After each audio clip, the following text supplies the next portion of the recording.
Hello everyone, Transform 5000 here. So we're back with another commentary. This time we are commentating on Magnus. I've been waiting a little while to actually do this, but let's get straight into it. I've got quite a bit to talk about, so let's get straight into it. So this is basically Ultra Magnus's promotion to Magnus. Well, technically Ultra's promotion to Magnus. So we saw in the Accursed Gateway that we had basically Ultra Magnus in his white body form, and that's actually Ultra. And then Magnus is basically a title, a rank. So he becomes Ultra Magnus. So if anyone else became Magnus, then they would become Magnus name too.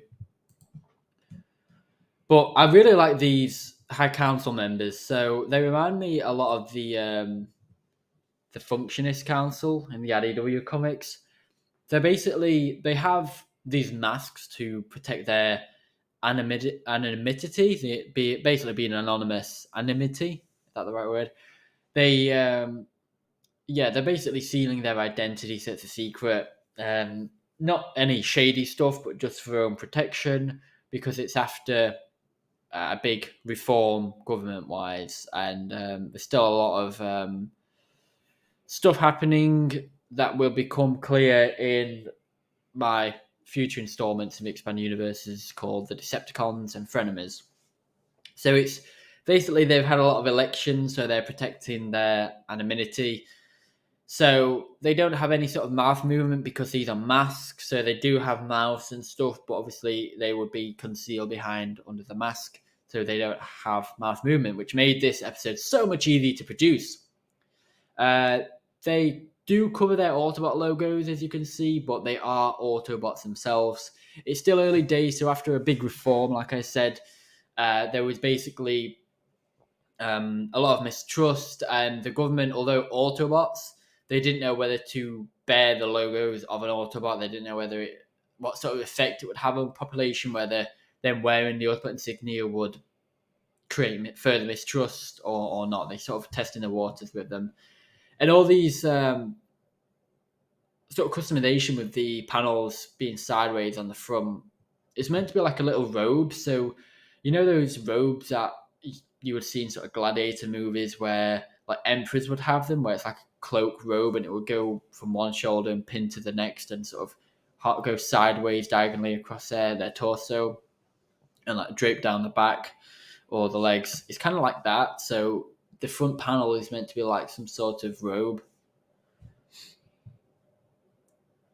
So Ultra Magnus, he he's a little bit like IDW where he sort of doesn't show emotions. On this one, he does show a bit of emotion. It's more speechless though, so he is grateful, for this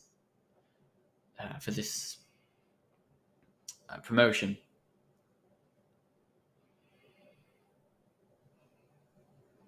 Yeah, we see him going there.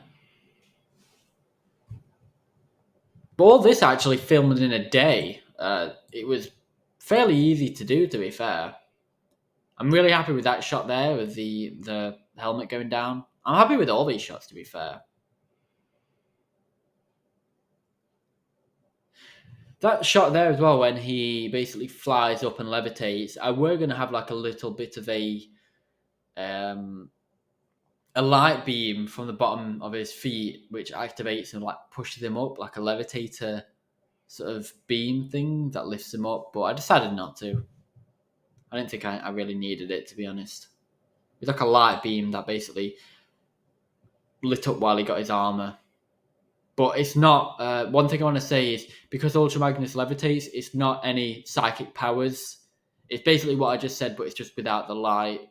Kind of like the hammer here, how it's levitating over a light. That's the same what happened with Magnus. I just decided not to do it. So it's not saying Ultra Magnus has, telekinesis or any ability to levitate himself. This room is really dark because it's meant to be more of a intimate connection between Ultra Magnus, and the hammer. This hammer's waited here for thousands and thousands and thousands of years for Ultra Magnus to arrive and be worthy enough because, Ultra's gone through a career of being in the police, being an inspector and everything. and it's waited for him to come and be worthy enough to actually carry the hammer. So he will carry the hammer. I sort of refer to the hammer as like a she as well. You know how people refer to like weapons as he or her or whatever? I sort of look at the hammer that way as well. Kind of like how Negan talks about Lucille in The Walking Dead, how he refers to Lucille as her and things like that. So I kind of talk about the Magnus hammer being a her. So Ultra's now worthy enough to become Magnus and carry her. So yeah, there's a spirit in the hammer.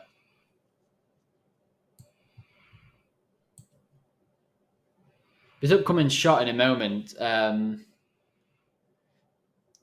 they are actually like Decepticlones. So they are the same sort of Decepticons in the sky and on the ground. They're meant to be different colors and uh, again Decepticlones. One of them in a moment, the one on the bottom, just where Magnus's right foot is, that Decepticlone reminds me of Breakaway from Revenge of the Fallen. You know, the jet Breakaway. The colours are pretty much the exact same. I like this bit here where Magnus is just driving through a city of ruins.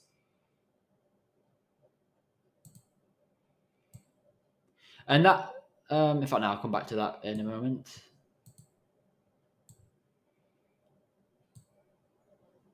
I like this bit. Very simple, but make of it what you will. So that is set in the future. That is set way in the future. Not going to spoil anything, but perhaps it's set after End of Days or during End of Days. I'm not going to say, but you know. And I really like the this Autobot logo of Magnus. That is from the final shot of his driving with the Autobot logo on the front of his vehicle. The Autobot logo in the back of the credits reminds me of Transformers Animated.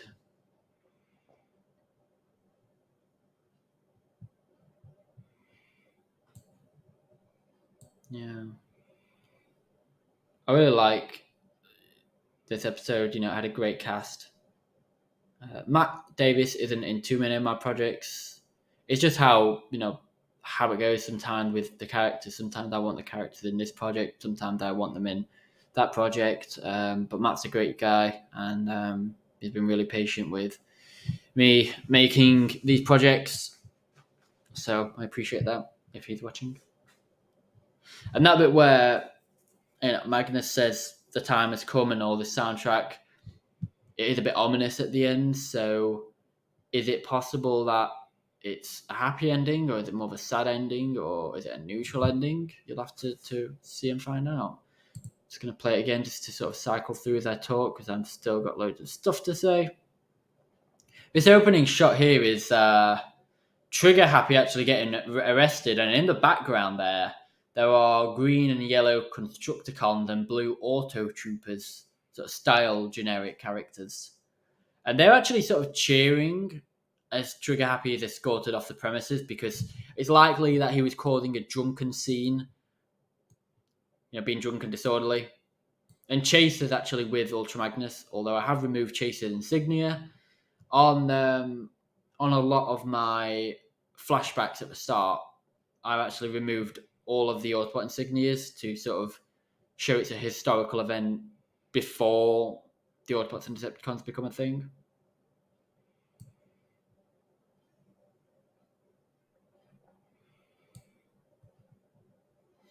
I like how Magnus just passes it off and tries to give it Optimus.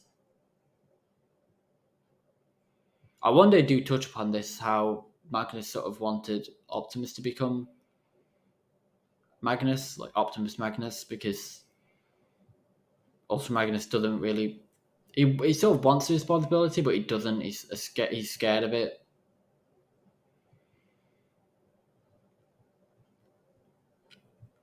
One thing you'll notice with the hammer as well, it has like a blue and sort of blue aura and a purple aura to it as well, and it fuses into his arm as he picks the hammer up. So the hammer's sort of bonding with Magnus. Originally, this bit here as well, instead of the armor floating, it was going to be cranes attaching it to him. So little arm server things, basically bringing the armor close and sticking it onto Ultra Magnus.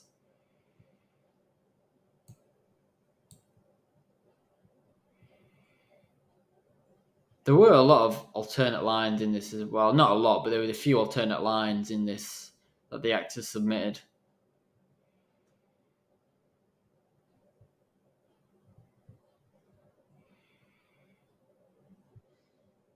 The soundtrack was weirdly easy enough to find on this project. I wasn't sure what I wanted, but I found it very easily. And also, we're using the extreme sets, so the dioramas. This is the first time I used them, and I think I did okay with it. I'm pretty happy with it. So yeah, he's still sort of ultra at the minute, and then when he gets the armor and gets a hammer, he becomes Ultra Magnus.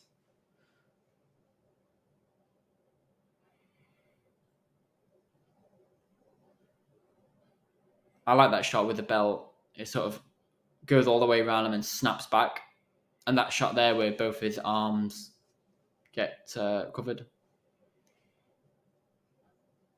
And his head sort of raises a bit as the chest armor comes down because it's like, when you put like a t-shirt on and you're pushing your head through and your head is like, when you put your t-shirt on and you push your head through the hole, your sort of head reaches up a bit as you pull it down, the t-shirt down. That's kind of what's happening. He sort of reaches the head up. And I'm really happy with the motion blur on this.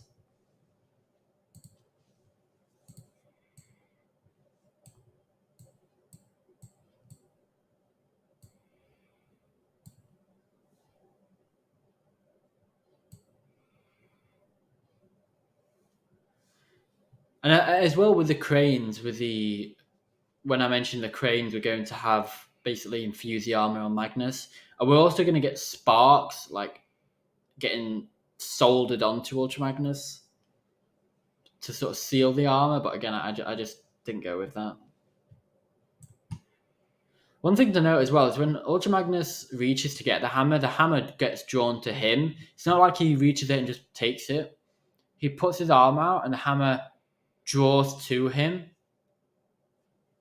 So that's something to note as well.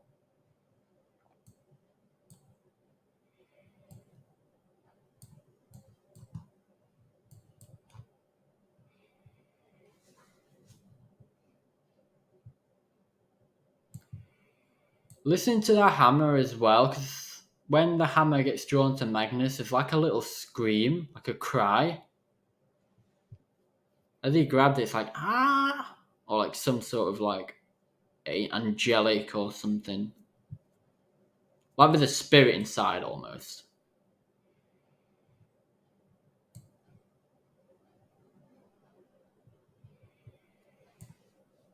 So I'll take it from the podium now. Look at the hammer and listen. See?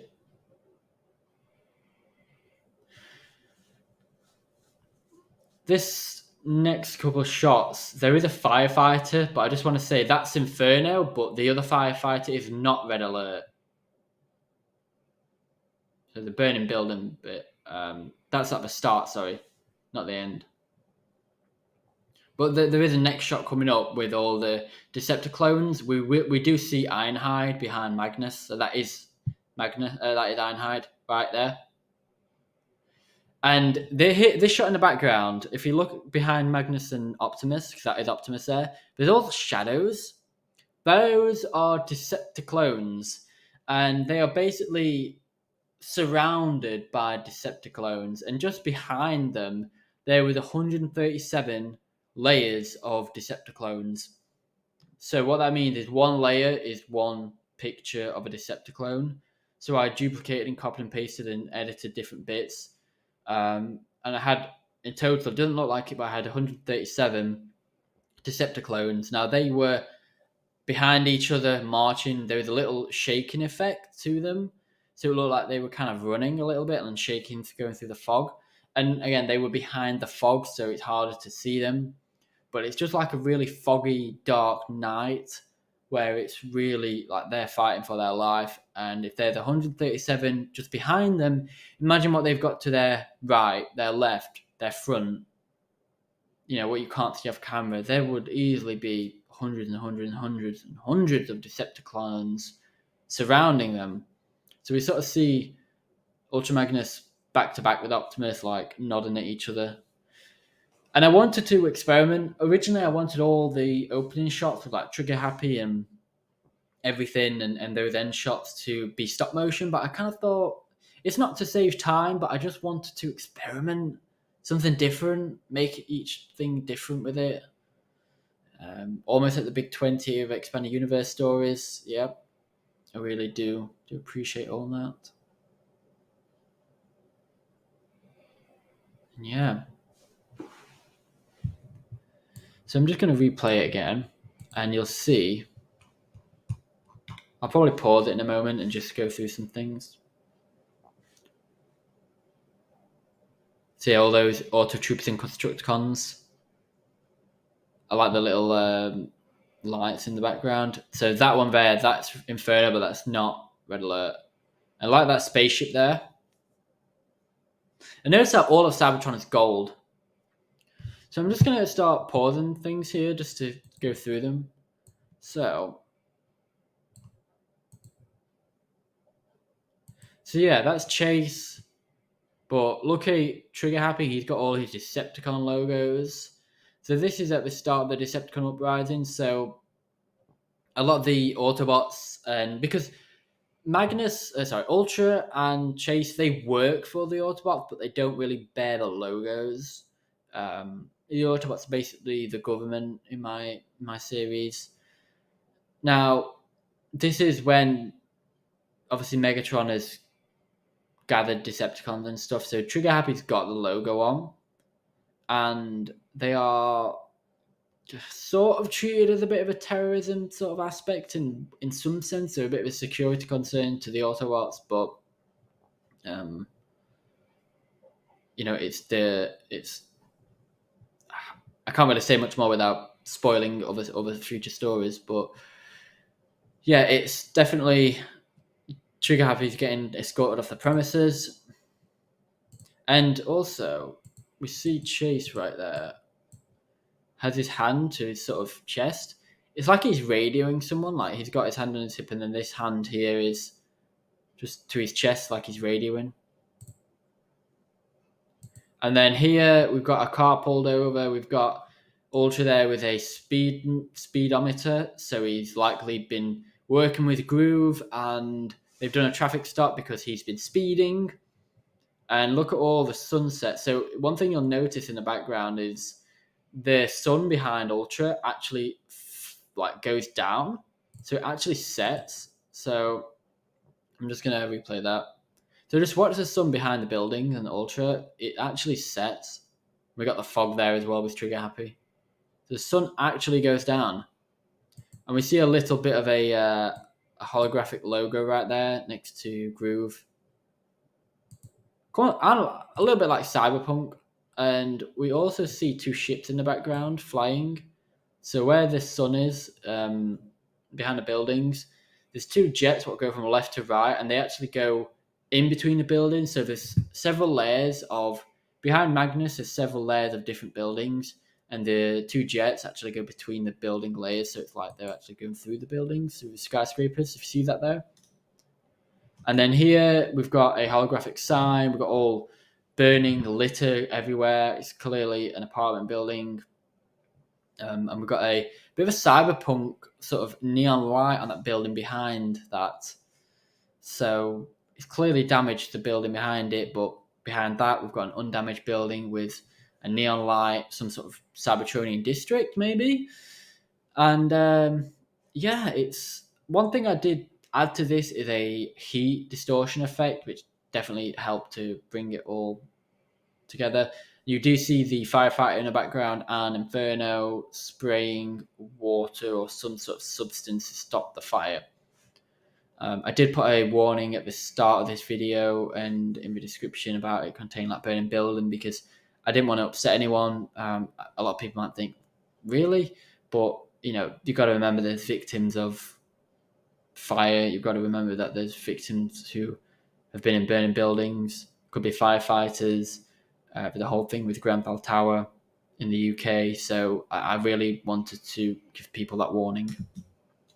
But I'm pretty happy with this.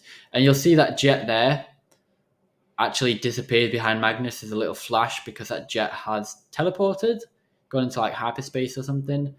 And this shot here, as the car and Ultra speeds up, you actually see the dust kick up, which I think is a really nice effect. There we go. And you see the little shadow underneath Magnus's Ultra Magnus's silhouette. And I like the High Council leader has this staff. I really do like that. I'm just going to scrub through the footage. Here as well, you sort of see the armor is all shaking like it's still levitating. The legs aren't levitating because they're more sort of on the floor anyway. I just like the head here, how it just sort of fades from red eyes to blue eyes and it all hides pretty well. Happy with all of this. And yeah, the hammer's glowing. We've got Cog in the background, we've got streetwise. We've got explosions going off behind those burning buildings right there. We've got lightning in the back of those shots. I'm happy that I scaled Optimus up because he just looks class figure, but it does look really cool behind Magnus scaled up. And yeah, that's all I want to say in this video, but that's really it. So, thank you everyone who joined this, who watched it. It's done really, really well, this episode. It's had a lot of great support, and I'm really grateful for the support that it's received. So if you have any questions, don't hesitate to ask. I will do my best to answer them. Obviously, some parts of this I can't really go into too much because it will delve into spoilers. Once Frenemies and Decepticons is out, which will be a while, but once it's out, I'll probably come back to this and talk. I'll probably do like a big Golden Age saga of story, like Golden Age podcast or something where I really talk in depth about everything. It's going to be a while till that comes out, but it's something to look forward to in the future. But I hope everyone's enjoyed this video. Again, have questions, feel free to ask. I have a Discord as well, so if you want to join my Discord, link in the description below.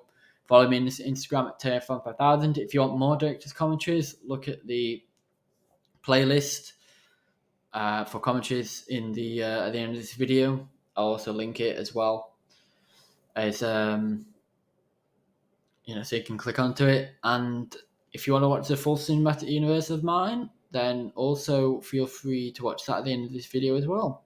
So I'll link that too. Thank you everyone, and have an amazing Halloween. Stay safe. To all, a one.